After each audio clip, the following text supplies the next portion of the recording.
Guess what? Guess what? Yasi Pressman at si Camarines Sur 2nd District Representative Vincenzo Renato Luigi Villafuerte ay opisyal ng engaged. Ibinahagi ng magkasintahan ang kanilang engagement sa pamamagitan ng post nila sa Instagram. Nag-propose si Luigi sa isang outdoor setting sa ibang bansa, na may caption na Our Greatest Adventure. Ibinida din ni Yasi ang kanyang malaking diamond ring. Emosyonal ang singer, dancer at actress sa proposal ng kanyang politician boyfriend, now fiancé.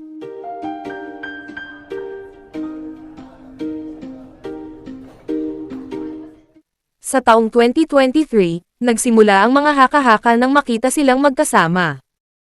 February 2024, nang opisyal nang isinapubliko na nila ang kanilang relasyon.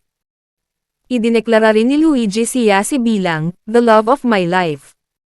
Sa unang bahagi ng taong ito, usap-usapan na ikakasal na sila, pero pinabulaanan nila ito. At kahapon July 18, 2026 ay binahagi ng couple ang kanilang espesyal na okasyon. Pero bakit parang marami ang natatawa kesa sa maantig at maging masaya sa magandang balita na ito? Sa halos 3 taon nilang relasyon, ilang beses din na-issue ang couple. Una ay ang nag-viral na video nila sa Kaugma Festival ng Camarines Sur, kung saan ay naghalikan ang dalawa sa stage habang kumakanta. Marami ang kinilig pero marami rin ang naasiwa dahil sa tingin ng ilan ay sumobra ang kanilang public display of affection. I love you, Baba.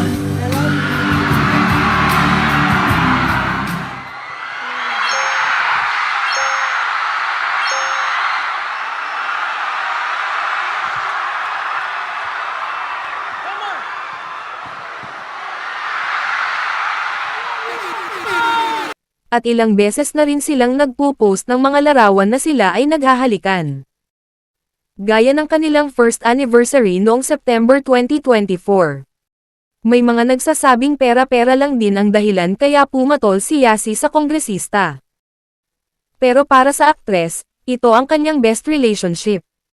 Naging kontrobersyal din ang bakasyon ni Yasi Pressman sa Siargao.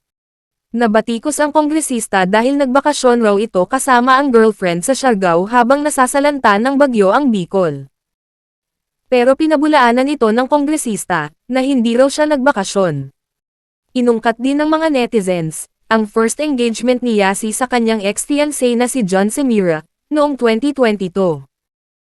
Nagtagal ng 5 taon ang kanilang relasyon.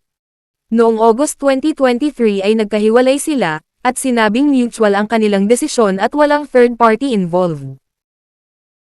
Nagpaabot naman ng kanilang warm wishes ang mga celebrities, content creators at ibang mga personalities gaya nina Ann Curtis, Jericho Rosales, Alex Gonzaga, Zainab at Ray Parks, at marami pang iba.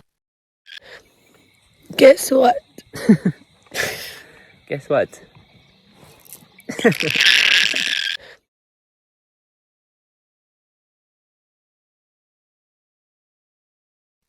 Kung bago ka pa sa channel ko ay huwag kalimutang i-like, subscribe, i-share, at magkomento.